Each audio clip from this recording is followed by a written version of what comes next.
Today I'm going to talk about one theory in education that has had a big impact on the classroom. It's the theory of multiple intelligences. Multiple means many. Intelligence is difficult to define. During today's class, as we discuss the theory of multiple intelligences, I'm going to use the term intelligence to mean strength, a strong ability. This is a broader way of thinking about intelligence than usual. So first, I'm going to go over the theory. Then I plan to present how the theory has affected what some teachers now do in the classroom. Before I do that, I want to say a few words about how intelligence is often determined. As we all know, written IQ tests are still the main tool used to measure intelligence.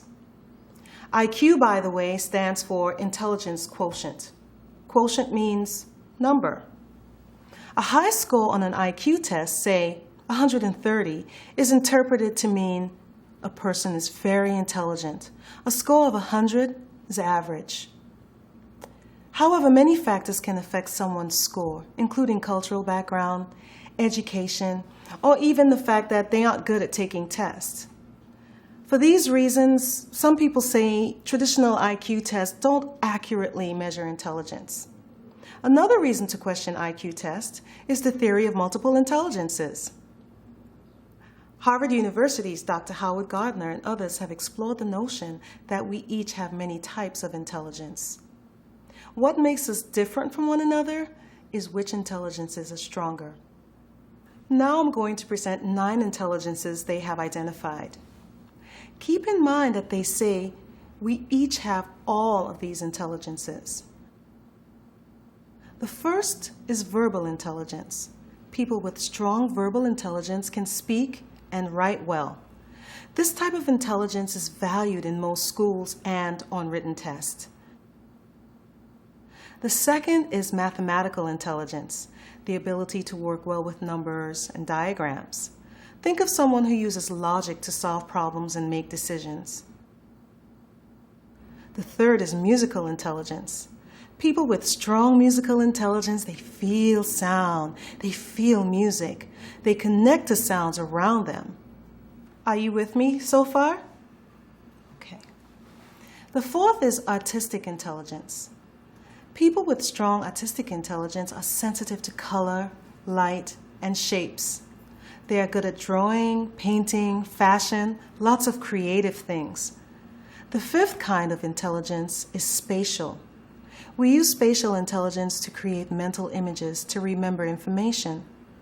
Think of someone who understands charts and maps easily, who has a good sense of direction and doesn't get lost on mountain hikes. The sixth is kinesthetic or body intelligence. It's related to moving, to learning, and remembering information by doing. The seventh is interpersonal intelligence. That's inter, means between people. It's knowing how to work well with others in social situations like work or school. The eighth is intrapersonal intelligence. Intra means within oneself. It's about being uniquely aware of our own emotions and needs. For example, my brother John doesn't like crowds. He doesn't go to clubs or to the mall. He's happier alone or in a smaller group. The ninth kind of intelligence is nature intelligence, understanding one's connection with nature and the environment. Remember, the theory says we each have all of these intelligences. We just vary as to which intelligences are stronger. Think of your friends and what each is good at. So now I want to shift our discussion to the impact of the theory of multiple intelligences on teaching. If teachers accept the theory, how does this affect what they do in the classroom? There are 2 effects. One is on how they teach. The other is how they test their students. To teach, they need to use a variety of teaching techniques in order to reach the most students. What works best for one student might not work best for another. To test or assess what students understand, teachers need to give students options besides taking a written test. Let's use an example. As I give the example, I want you to write down the intelligences you can identify, okay? So a teacher, Mrs. Sanchez, wants to teach her students about trees. Here's what she does. First, she talks about types of trees. She also draws a diagram on the board. Then they go outside, walk around, look at and touch trees near their school. Back in the classroom, she asks them to draw pictures of trees. Finally, she teaches them a song about trees. Did you get which intelligences she worked with when they went outside? How about when she had them draw pictures? All right, now she needs to test or assess what the students know. She gives them choices. For example, they can write about trees, draw a picture, make a chart, or create a song.